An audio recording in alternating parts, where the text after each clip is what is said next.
ابا بہت غریب تھے مگر نام نواب تھا، گویا نام کے نواب تھے۔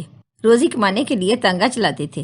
امی کی وفات یاد نہیں، میں بہت چھوٹی تھی، 8 برس کی تھی جب ابا کے تانگے کا ٹکراؤ ایک ٹرک سے ہوا۔ وہ تانگے سے دور جا گرے اور ہم معصوم بچوں کو بے یار و مددگار چھوڑ گئے۔ ابا زندہ تھے تو ہم بن ماں کے بچے ہو کر بھی ایک سائبان تلے اکٹھا تھے۔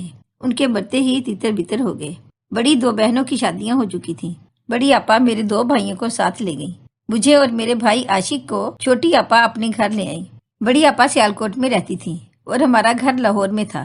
میرے بہنوئی موسیقی کے رسیا تھے، وہ ریڈیو پر آنا چاہتے تھے۔ اسی شوق کی تکمیل کے لیے وہ کراچی چلے گئے۔ ان کے جانے کے بعد آپا اپنی ساس کے پاس گاؤں چلی گئیں اور ہمیں چچی کے پاس چھوڑ گئیں۔ یہ چچی میری بہن کی نند تھی، بہت سنگ دل تھی۔ صبح سویرے اٹھا کر تھیلا ہاتھ میں دے دیتی کہ جاؤ قریبی باڑوں سے جانوروں کا گوبر اکٹھا کر کے لاؤ، جسے وہ اپلے تھاپتی تھیں۔ گوبر نہ ملتا تو دن بھر کھانا نہ دیتی اور مارتی۔ میں اپنے بھائی سے کہتی کہ بھاگ چلو۔ بھائی مجھ سے چھوٹا تھا اور ڈرتا تھا، کہتا کہ اب تو چاچی مارتی ہے، ہم بھاگ کے تو پھر سارے لوگ ماریں گے۔ اس کی یہ بات سن کر میرے قدم تھم جاتے تھے۔ ایک روز ہم دونوں گلی کے بچوں کے ساتھ کھیل رہے تھے کہ ایک شخص آیا اور ہمارے ہمراہ کھیلتی محلے کے ایک بچی کو اٹھانے لگا۔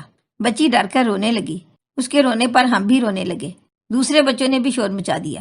اسی وقت چاچا ڈیوٹی سے لوٹ رہے تھے، انہوں نے بچی اغوا کرنے والے کو پکڑ لیا اور سیٹی بجا دی۔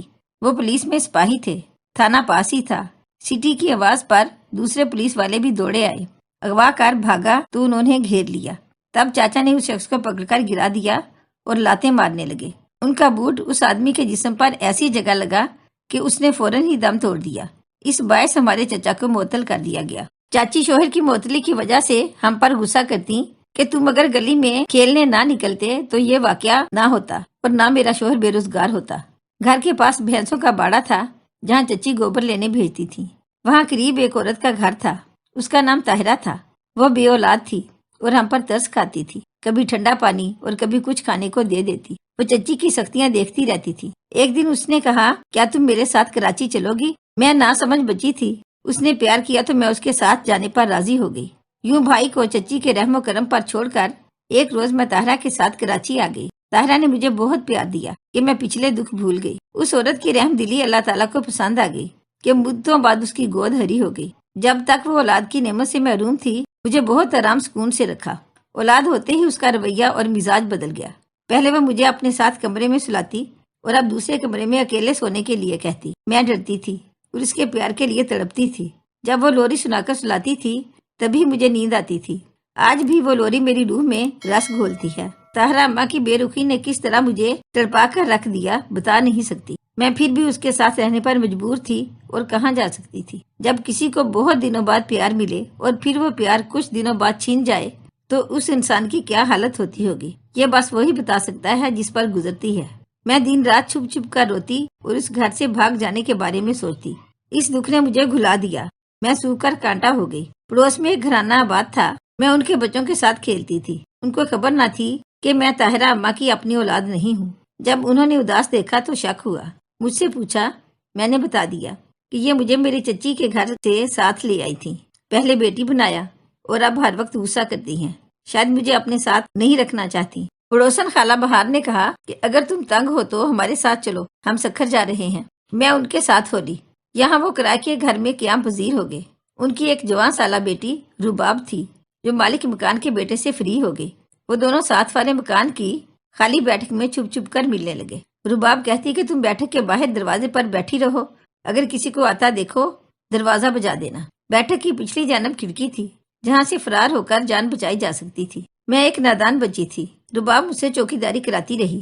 ایک روز اچانک اس کا بھائی آ گیا۔ مجھے مہلت نہ ملی کہ اس کی آمد سے خبردار کرتی۔ اسے بہن پر شک تھا۔ مجھے وہاں بیٹھے دیکھا تو شک یقین میں بدل گیا۔ مجھے دھکا دے کر ہٹا دیا۔ اتنے میں مالک مکان کا بیٹا بیٹھک کی عقبی کھڑکی سے باہر کود گیا، مگر رباب ہاتھ آ گئی۔ اس کے بھائی نے بہن کو خوب مارا۔ رباب نے غصہ مجھ پر نکالا اور بھائی کو کہا کہ یہ لڑکی مجھے سلیم سے ملواتی تھی۔ یوں میری بھی شامت آ گئی، اس نے مجھے بھی خوب مارا۔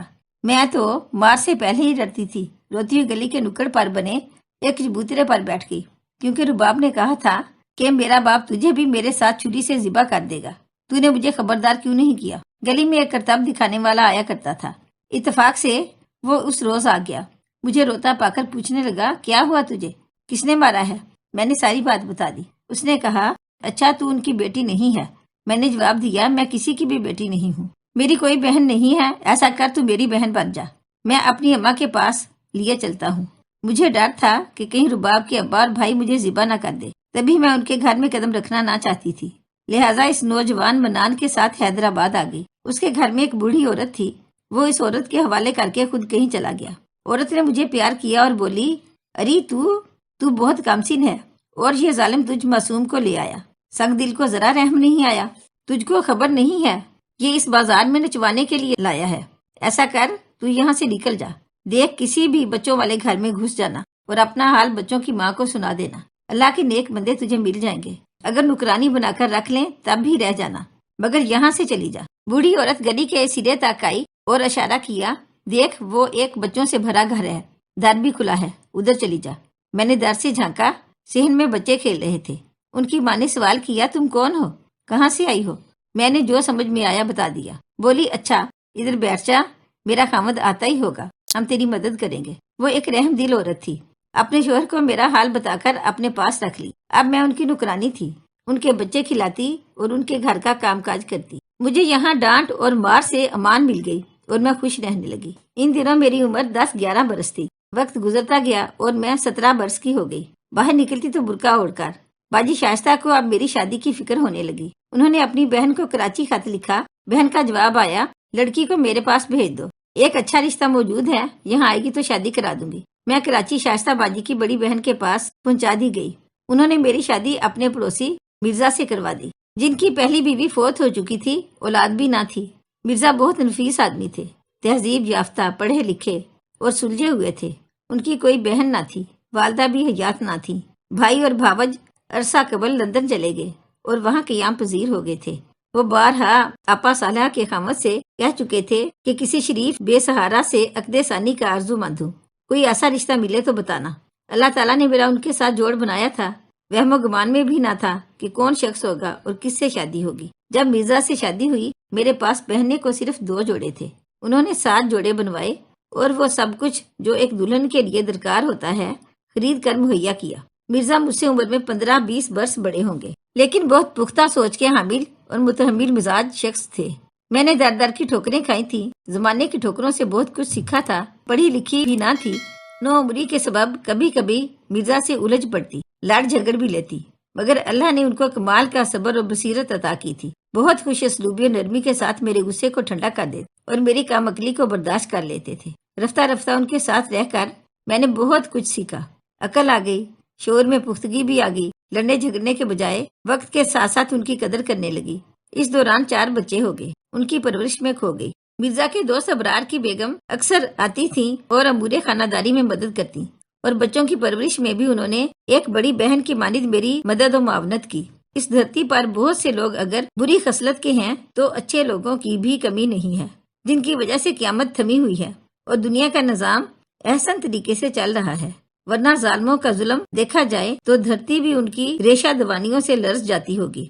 آج میری زندگی میں کوئی کمی نہیں ہے، مجھ سے پیار کرنے والے سمجھدار اعلیٰ ظرف شوہر کا انتقال ہو چکا ہے، بچے بڑے ہو گئے ہیں، وہ میرا بہت خیال رکھتے ہیں۔ زندگی میں سبھی کچھ جو چاہا مل گیا، بس ایک شے کی کمی رہ گئی اور وہ ہے اپنوں سے دوری، اپنوں کی یاد۔ ان کا دکھ بہت ستاتا ہے، اپنے چچا جمال، والد اور سبھی بہن بھائی یاد آتے ہیں تو رونے بیٹھ جاتی ہوں، سب کی صورتیں اور نام ذہن میں دہراتی ہوں۔ ابا دمے کے مریض تھے، ان کی تکلیف یاد آ جاتی ہے، بیمار رہ کر ہماری خاطر تانگا چلاتے تھے۔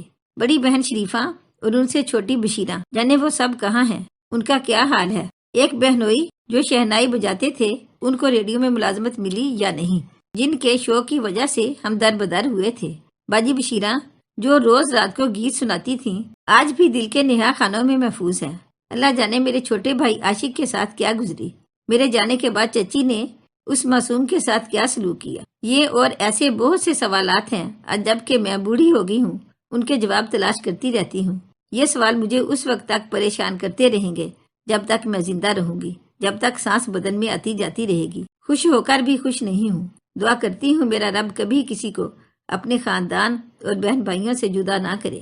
موت اٹل حقیقت ہے، وہ اپنوں سے جدا کرتی ہے، بہت دکھ ہوتا ہے، مگر پھر صبر آ جاتا ہے۔